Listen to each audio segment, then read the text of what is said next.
Define a lot of money to you guys, not to me, to you guys. What's a lot of money? $1 million. 100 million, million, okay. None of those things are correct, right? The answer is whatever you believe it to be. And that can be an empowering belief or a false belief. So if you believe $1 million is a lot of money, it's going to be hard for you to get to $1 million. You're like, fuck, that's a lot of money, right? If you believe $1 billion is a lot of money, then $1 million is nothing, right? And then you're like, okay, cool, yeah, it's whatever, it's $1 million. Who cares, right? Well, what's more empowering? Is it more empowering to be like, oh, $1 million's just another $1 million, it's fine? Or is it to be like, oh, $1 million's a lot of money, right? My opinion is it's the first. It's to believe that $1 billion is not $1 billion, but that $1 million is not that much, right? Yes? But then, like you said, your goal was like 10K a month. Mm-hmm. Like, did you think it was a lot of money at that time? Or no. Like if I said, oh, you did. No, even then I didn't think it was a lot of money. I just thought it was more money than I had. Yeah. But even then I was like consciously 10K is not a lot of money, right?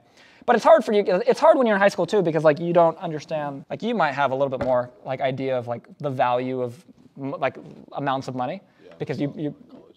Okay, well there you go. That makes more sense. He's older. You're paying rent and all that. But like when you're in high school, dude, like $100 is a lot of money. Because you're like, oh, it's more than I had yesterday. Like, I could buy a pair of shoes, dude. Like, you know? And so a way that you raise your level with that is you read.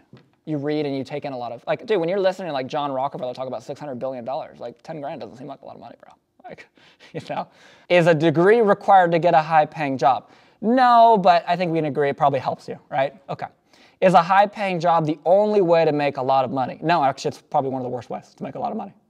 Okay? So, you just cut to the chase. If the idea of making more money is your goal, then college is not the most efficient route. That's how a divergent person thinks. You see how it's different, right? Real estate, I will never buy a home that I live in. I will always rent where I live, right? Why? Because it's a liability, right? Think about it. When you buy a home, you have to put down money. So if I put down, let's say I want to buy a $2 million house, put down 20%, that's 400 grand. Well, if I could have taken that 400 grand and invested it somewhere and made, I don't know, 2x on my money, which I know for a fact I can do that. That's pretty easy, okay, with my skill set. So I would have made 800 grand the first year. But instead I got that money locked up in a piece of property that's not paying me. I'm paying money to keep it, right?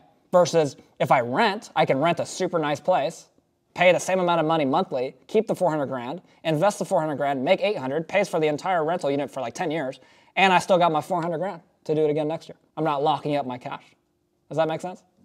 Yeah, so to your point, cars, even if a car appreciates, it's a liability because it doesn't put money in your pocket unless it does, and then all of a sudden it becomes an asset, right?